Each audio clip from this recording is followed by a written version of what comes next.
बीमार हो जाए बंदा तो इमरजेंसी वार्ड से जाना पड़ता है।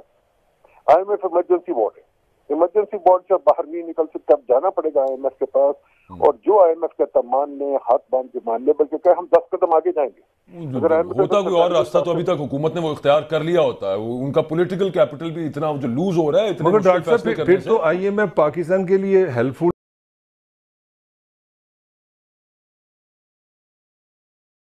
IMF प्रोग्राम के हवाले से बताइएगा कि जो एक बड़ी कड़ी शर्त उन्होंने रखी है, बाकी तो सारा कुछ हमने सुना है कि वो थ्रू मिनी बजट और उस पर तो अमल दरामद बाकी भी शुरू हो गया, सब्सिडीज हटानी है, कीमतें बढ़ानी है, टैक्स और ज्यादा कलेक्ट करना है। ये जो उन्होंने कहा है कि सरकारी अफसरान के असासों की, उनके अहल खाना के असासों की तफसीलात IMF ने कहा है कि वो दें हमें, अगर नहीं देती हुकूमत पाकिस्तान तो क्या इज देयर अ पॉसिबिलिटी कि अगली किस्त फिर पाकिस्तान को ना मिले, ये प्रोग्राम रिवाइव ना हो सके IMF का? मेरा ख्याल है जी, अव्वल तो हुकूमत को इसमें देने में कोई गुरेज नहीं होना चाहिए, कोई बुरी बात नहीं। हम बार बार असासों की बात करते हैं, ये IMF ने वही बात पकड़ी है जो रोज रात को आप लोग पॉलिटिशियंस टीवी पे कहते हैं। हम लोग अपने आप को रोज गालियां देते हैं कि हम सबसे करप्ट लोग हैं, हमारे पॉलिटिशियन, हमारे ब्यूरोक्रेट बहुत करप्ट है, तो IMF ने उठा लिया, सही बात है। बट मेरा ख्याल है IMF बहुत गलती कर रहा है। IMF को इसको मुल्क का नहीं पता, मैं लिख भी चुका हूँ इस पे, IMF को भी कह चुका हूँ, वो गलत तरफ जा रहे हैं। जो सुनने वाली बात उनको है, जो करने वाली बात यह है कि मैं वो असासे बताए जो इन लोगों ने काबू की हुए। वो तो ठीक है कि गलत तरफ कौन जा रहा है? IMF आप कह रहे हैं गलत तरफ जा रहा है जब वो पूछता है हुकूमत पाकिस्तान से कि आपके जो सरकारी अफसरान हैं उनके अहल खाना की तफसीलात दें, असासों की तफसीलात दें, तो ये गलत मुतालबा है IMF का, आप ये कह रहे हैं? मेरा ख्याल जो बेहतर मुतालबा IMF को करना चाहिए था, जब सबको करना चाहिए कि इनके यहाँ असासे कितने हैं, जो असासे टैक्स पेयर के असासे जो उन्होंने पकड़े हुए, फॉर एग्जाम्पल सरकारी घर, सरकारी गाड़ियां, सरकारी अमले, मेरा जाती असासा तो नहीं है ना, वो तो सरकार की मिल्कियत है और वो एक ओहदे पे मौजूद है। जो भी लोग सरकारी ओहदों पर होते हैं उनको वक्ती तौर पर मिलती है, उसके बाद अगले आने वाले को मिल जाती है, चाहे उनको मिलती है। पॉइंट ये है कि वो हम सब पे टैक्स है। अच्छा। जबकि वो असासे जो टैक्स पेयर के असासे हैं वो उनको टैक्स फ्री तरीके से दी जा रहे हैं, तो उसका अपना बड़ा नुकसान है। और उसका नुकसान ये भी है कि फिर ये लोग ज्यादा से ज्यादा, आप ये कह रहे हैं कि IMF को ऑस्टेरिटी का कहना चाहिए था? ऑस्टेरिटी बिल्कुल नहीं, बिल्कुल नहीं, बहुत मुख्तलिफ बात है, ये मैं समझाने की कोशिश कर रहा हूँ। ये बहुत मुख्तलिफ बात है।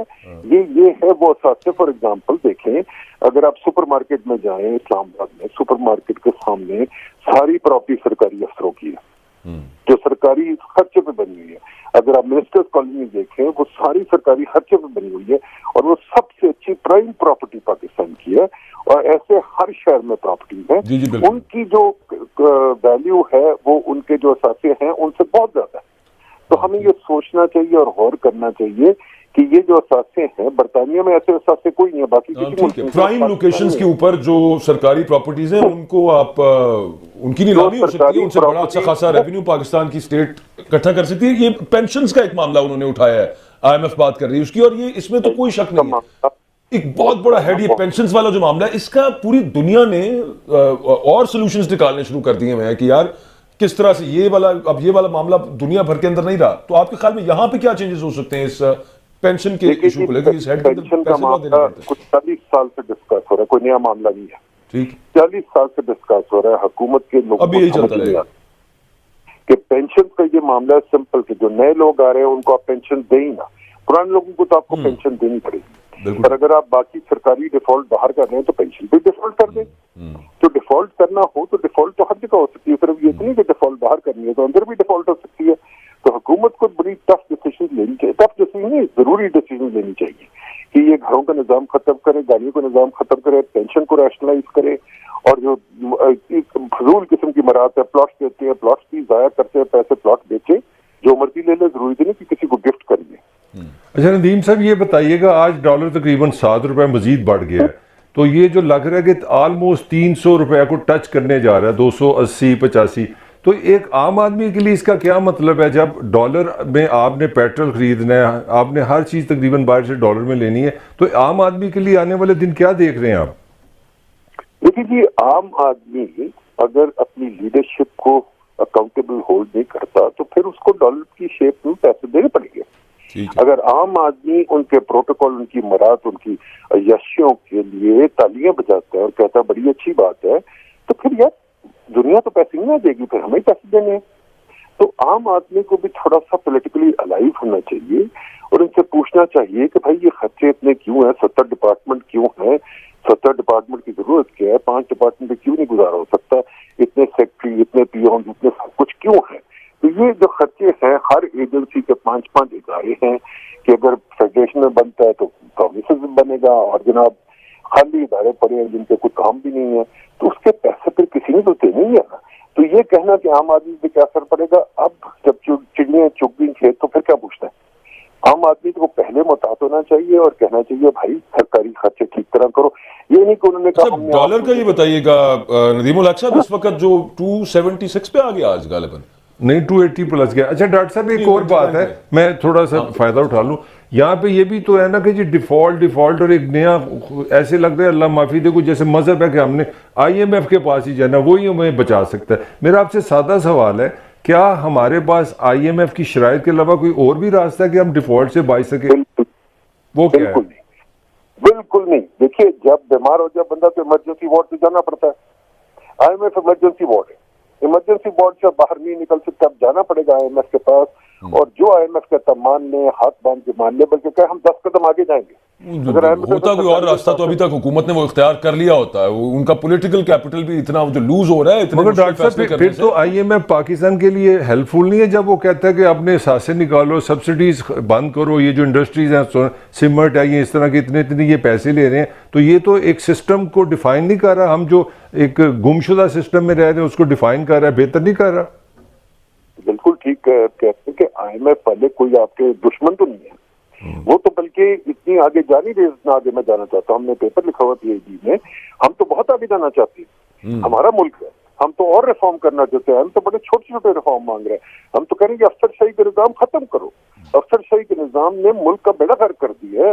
ये सारा नुकसान जो अफसरशाही का 19th सेंचुरी कॉलोनियलिज्म रखी हुई है आपने, 19th सेंचुरी की ब्यूरोक्रेसी, जुडिशरी, इनको खत्म करें भाई, मॉडर्नाइज करें, फीते वाली फाइलें खत्म करें, डिजिटल पे आके NLC करें, डिजिटल पे आए। ये हमारा मुफाद है, IMF का मुफाद तो नहीं। तो हमें करना चाहिए, पर दुनिया का निजाम IMF के जरिए चलता है, उससे कोई छुटकारा नहीं है। और डिफॉल्ट तो भूल जाए, डिफॉल्ट तो हो ही नहीं सकती। डिफॉल्ट बच्चों वाली बात है। डिफॉल्ट का मतलब कि आप कर्जदारों को कहेंगे पैसे नहीं देंगे तो आपका तेल पानी बंद करेंगे कि नहीं करेंगे? जरूर करेंगे। तो डिफॉल्ट तो पॉसिबली कोई नहीं। एक ही चीज है कि IMF के साथ समझौता करें, दुनिया के साथ ताउन करें, अपनी याशियां खत्म करें, अपने खर्चे। अच्छा नदीमुल हक साहब, डॉलर और कितना ऊपर जा सकता है? 276 के करीब तो आज आ गया, मतलब, और वो जो अभी अनऑफिशियल उसका वो जो ब्लैक मार्केट में, ग्रे मार्केट में उसका रेट चल रहा है, वो तो 280 प्लस है। आई मार्केट में कितना ऊपर जा सकता है इंटरबैंक में? डॉलर की वैल्यू बड़ी सिंपल है। डॉलर की वैल्यू वहां सेट होती है हमारी खराब बुरी आदतें, बच्चों वाली आदतें और दुनिया की अच्छी आदतों का कंपैरिजन है।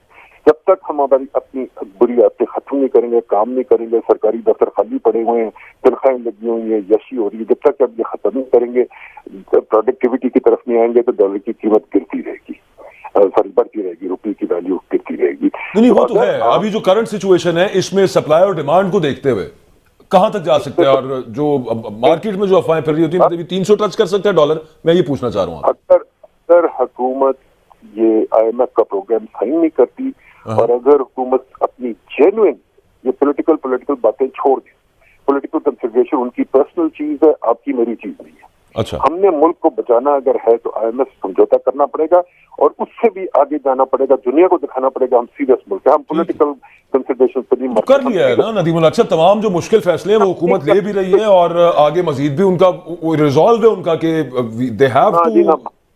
अभी तो बहुत शुरू मैंने बताया ना, बहुत सारी चीजें करने वाली हैं। अभी आपका एक फैक्ट्री बंद नहीं हुई, शुगर पे सब्सिडी खत्म नहीं हुई, व्हीट पे सब्सिडी खत्म नहीं हुई, बिजली पे सब्सिडी खत्म नहीं हुई, बाकी आपने 1000 चीजें गंदे प्रोजेक्ट खत्म नहीं हुए।